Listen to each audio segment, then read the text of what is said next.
عقل یہی کہتی ہے کہ بچے کو ذبح کرنا بہت بڑا ظلم ہے، تو کیا کر رہا ہے؟ لیکن ابراہیم علیہ السلام عقل پہ نہیں، عشق کی بنیاد پہ چلے، عشق کی بنیاد پہ عمل کیا۔ پختہ ہوتی ہے اگر مصلحت اندیش ہو عقل، عشق ہو مصلحت اندیش تو ہے خام ابھی، بے خبر کود پڑا آتش نمرود میں عشق، عقل ہے محو تماشائی لب بام ابھی۔ عقل جن کاموں کو ناممکن سمجھتی ہے، عشق کہتا ہے میں وہ کام کر کے آیا ہوں۔ جن بلندیوں پہ پہنچنا عقل ممکن ہی نہیں سمجھتی، عشق کہتا ہے میں وہاں سے ہو کے آیا ہوں۔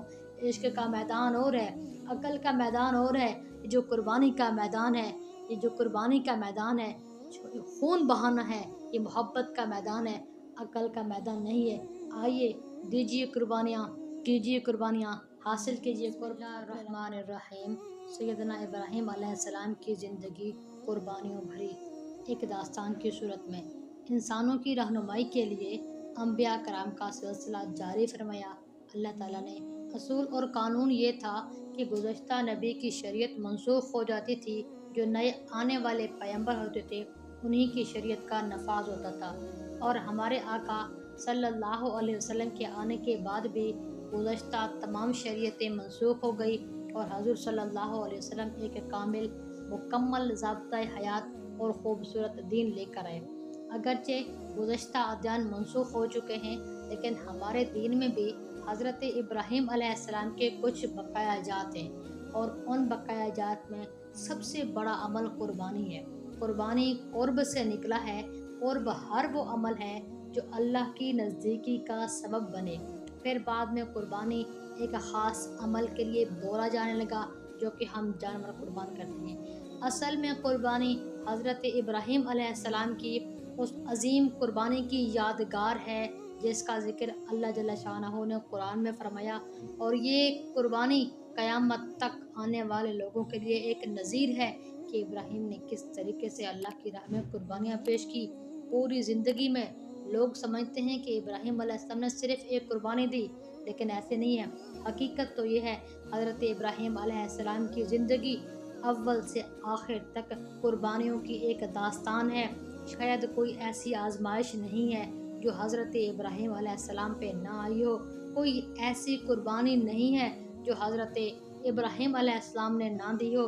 یہ قربانیوں کا تسلسل ہے، ایک لازوال داستان ہے جو حضرت ابراہیم علیہ السلام کی طرف منسوب ہے۔ حضرت ابراہیم علیہ السلام کی قربانیوں میں ہم سب کے لیے ایک زبردست سبق اور عبرت موجود ہے۔ چلیے جانتے ہیں۔ سب سے پہلے حضرت ابراہیم علیہ السلام نے جس ماحول میں آنکھ کھولی، جس گھر میں آپ کی پیدائش ہوئی، وہ گھر بت پرستی کا اڈا تھا۔ وہاں صرف بت پرستی نہیں، بت فروشی ہوتی تھی، بتوں کا کاروبار ہوتا تھا، بلکہ ایک قدم آگے وہاں بت تراشی کا کام ہوتا تھا۔ بت بنائے جاتے تھے، مارکیٹ میں سپلائی کیے جاتے تھے۔ ایک طرف بت پرستی کا اتنا زور، دوسری طرف حضرت ابراہیم علیہ السلام موحد اعظم، بہت بڑے توحید پرست حضرت ابراہیم علیہ السلام نے دین کا آغاز اپنے گھر سے فرمایا۔ اور یاد رکھیے، جو بندہ اپنے گھر سے کام کرنے لگتا ہے تو والدین رکاوٹ بن جاتے ہیں۔ حضرت ابراہیم علیہ السلام نے والدین کی رکاوٹ کو اپنے اور اپنے رب کے درمیان حائل ہونے نہیں دیا۔ پھر برادری والے رکاوٹ بنتے ہیں، حضرت ابراہیم نے برادری کی پرواہ بھی نہیں کی۔ دین اسلام نے ہمیں حکم دیا کہ والدین کے ساتھ حسن سلوک سے پیش آیا جائے، لیکن اگر یہی والدین آپ کے اور آپ کے رب کے درمیان رکاوٹ بنے، حائل ہو جائیں، تو پھر ان سے قطع تعلقی کر لیجئے، اپنے رب کو راضی کر لیجئے۔ حضرت ابراہیم علیہ السلام نے ہمیں یہی سبق سکھایا ہے کہ اگر تمہارے والدین تمہارے اور تمہارے رب کے درمیان رکاوٹ بنے تو تعلق ختم کر لیجئے۔ نمبر 2، دوسری قربانی حضرت ابراہیم علیہ السلام کا وقت کے ظالم جابر نمرود کے ساتھ ٹکر تھی۔ تھانے کے SHO کے سامنے آج کھڑا ہونا دشوار ہوتا ہے، لوگ کہتے ہیں بھی کیسے جائیں، اندر نہ کر دیں۔ اکیلے ابراہیم علیہ السلام نمرود کے ساتھ سامنے کھڑے ہو گئے ڈٹ کر توحید پر، اور نمرود نے آگ جلائی، ابراہیم کو قتل کرنے کا حکم دے دیا۔ حضرت ابراہیم علیہ السلام جانتے تھے میں جو ہی اس آگ میں کودوں گا، میں چند منٹوں کے اندر کوئلہ نہیں بلکہ راکھ بن جاؤں گا، میں ختم ہو جاؤں گا۔ وہ یہ جان کر اس آگ میں کود پڑے تھے، انہیں کیا پتہ تھا کہ میرا رب مجھے بچا لے گا۔ اپنی طرف سے سیدنا ابراہیم علیہ السلام نے اپنی جان کی بھی قربانی دے دی تھی۔ تیسری قربانی حضرت ابراہیم علیہ السلام کا وطن چھوڑنا۔ اللہ رب العزت نے حکم دیا ابراہیم کو کہ آپ وطن چھوڑ دیجئے۔ وطن چھوڑنا بھی بہت بڑا امتحان ہے۔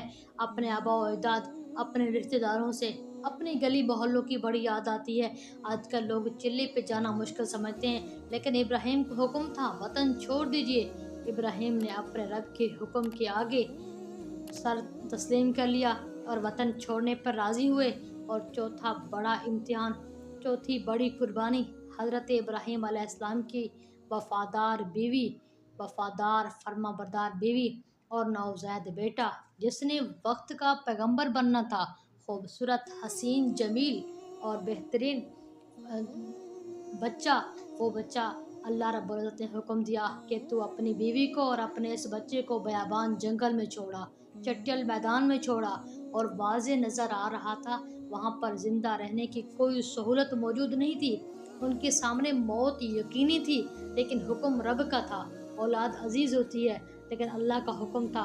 ابراہیم علیہ السلام نے اللہ کے حکم کی خاطر اپنے نفس کی قربانی دے دی، اپنے عقل کی قربانی دے دی، اور بیوی کو اور بچے کو بیابان جنگل میں چٹیل میدان میں چھوڑ آیا۔ اور سب سے بڑی قربانی پھر ایک اور امتحان تھا۔ جیسے ہم پرائمری کا امتحان دیتے ہیں تو وہ کچھ مشکل ہوتا ہے، مڈل کا اور مشکل، میٹرک کا اس سے مشکل، یوں ابراہیم علیہ السلام کی قربانیوں کا سلسلہ بھی مشکل سے مشکل تر ہوتا گیا۔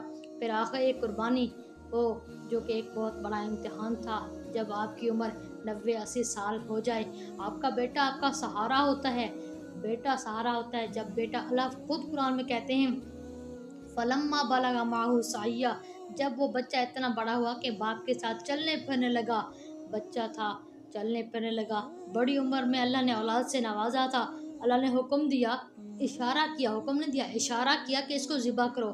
اور محبوب کا حال یہی ہوتا ہے، جب اشارہ ملتا ہے تو وہ حکم بجا لانے کے لیے تڑپ اٹھتا ہے۔ اللہ تعالیٰ نے قرآن میں اس کی منظر کشی کچھ یوں کی، انتہائی خوبصورت ہے، سنیے۔ قال، ابراہیم علیہ السلام نے کہا، یا بنیا انی ارا فی المنام، اے میرے بیٹا، اے میرے بیٹے، میں نے خواب میں دیکھا، انی اذبحک، کہ میں آپ کو ذبح کر رہا ہوں، فانظر ماذا تری، آپ کی کیا رائے ہے، کیا سمجھتے ہیں؟ ابراہیم نے بچے سے رائے اس لیے لی کہ مانے گا تو قربان کروں گا، نہیں مانے گا تو نہیں کروں گا، نہیں۔ مفسرین نے لکھا ہے ابراہیم کے پوچھنے کا مقصد یہ تھا، بیٹا اللہ نے مجھے حکم دیا، میں تجھے ذبح کروں گا، اگر تو ماننے والا ہے تو تیرے ساتھ سلوک ماننے والوں کی طرح کروں گا، اگر تو نہیں مانے گا تو تیرے ساتھ سلوک نہ ماننے والوں کی طرح کروں گا، لیکن رب کا حکم بجا لاؤں گا۔ اور بیٹا بھی فرما بردار تھا، اس نے کہا، یا ابتی افعل ما تؤمر، اے ابا جان میں راضی ہوں، جو آپ کو حکم ملا ہے آپ کر دیجئے۔ فلما اسلم وتلہ للجبین، باپ بیٹے نے اللہ کے سامنے سر جھکایا اور اپنے بیٹے کو پہلو کے بل لٹایا، اور اللہ فرماتے ہیں وَنَادَيْنَاهُ أَن يَا إِبْرَاهِيمُ قَدْ صَدَقْتَ الرُّؤْيَا إِنَّا كَذَلِكَ نَجْزِي الْمُحْسِنِينَ وَفَدَيْنَاهُ بِذِبْحٍ عَظِيمٍ، ابراہیم تو نے اپنا وعدہ پورا کر دیا، تو نے اپنا خواب سچا کر دیا، ہم اسی طریقے سے احسان کرنے والوں کو جزا دیتے ہیں۔ پھر اللہ نے ابراہیم اسماعیل کے بدلے ایک مینڈھا عطا کیا، اور آگے اللہ تعالیٰ نے خود نتیجہ نکالا، سلام علی ابراہیم، ابراہیم تجھے سلام ہو۔ جیسے آج کوئی بڑا کام کرتا ہے نا، ہم کہتے ہیں تجھے شاباش ہو، میں تجھے سلوٹ پیش کرتی ہوں، تو اسی طریقے سے اللہ کہتے ہیں ابراہیم میں تجھے سلوٹ پیش کرتا ہوں، سلام علی ابراہیم۔ اور ایک اور جگہ اللہ نے فرمایا وَإِبْرَاهِيمَ الَّذِي وَفَّى، وہ ابراہیم جس نے وفا، عہد کو پورا کا پورا نبھایا۔ دیکھیں ابراہیم نے، ایک ہوتا ہے 100 میں سے 70 نمبر لینا، 80 نمبر لینا، 90 نمبر لینا، نہیں، 100 میں سے 100 نمبر۔ جب انسان 100 میں سے 100 نمبر لیتے ہیں تو اس کا مصداق ہوتا ہے وفا پر۔ اللہ نے کہا ابراہیم جس نے 100 میں سے 100 نمبر لیے، عہد کو پورا کر دیا۔ مزے کی بات تو یہ ہے کہ جب بچہ پرچہ دیتا ہے، پرچہ دینے والا ہمیشہ کہتا ہے بھی پرچہ بڑا مشکل تھا، بڑا مشکل تھا۔ سب سے بڑی بات یہ ہے کہ پرچہ لینے والا خود کہے کہ میں نے تو پرچہ بڑا مشکل بنایا تھا، اور اللہ نے کہہ دیا ان ھذا لھو البلاء المبین، ابراہیم یہ تو بہت بڑی آزمائش تھی، بہت مشکل امتحان تھا، میرے رب نے بھی اس کو تسلیم کر لیا۔ اور دنیا کا دستور ہے جب کوئی بندہ بڑا کارنامہ سر انجام دیتا ہے تو اسے دنیا والے نوبل پرائز، سڑکوں پہ نام اس کے رکھے جاتے ہیں، یہ قائد اعظم روڈ ہے یا علامہ اقبال روڈ ہے، ہاسپٹل یا محل بنائے جاتے ہیں۔ میرے اللہ کا معاملہ بھی انہی کے ساتھ کچھ ملتا جلتا ہے کہ اللہ کو جب بندے کا کام پسند آتا ہے، جب کوئی بندہ بڑا کام کرتا ہے تو پھر اللہ تعالیٰ اس عمل کو پہلے قبول کرتے ہیں اور بعد میں آنے والوں میں اس عمل کو رواج عطا فرما دیتا ہے۔ آج سے 1200 سال پہلے امام بخاری نے کتاب لکھی ہے بخاری، اللہ نے اس کو اتنی مقبولیت سے نوازا کہ آج تک کوئی بندہ جو اس کتاب کو نہ پڑھے عالم نہیں کہلا سکتا، اور اللہ نے ابراہیم علیہ السلام کی قربانی کو اس قدر رواج بخشا، اس کو قبولیت بخشی کہ قیامت تک آنے والے لوگ قربانی کرتے رہیں گے اور حضرت ابراہیم علیہ السلام کو خراج تحسین پیش کرتے رہیں گے۔ ایک نقطے کی بات ہے، دیکھیں عقل، اگر ابراہیم علیہ السلام عقل پہ چلتے تو پھر ابراہیم علیہ السلام تمام امتحانوں میں ناکام ہو جاتے۔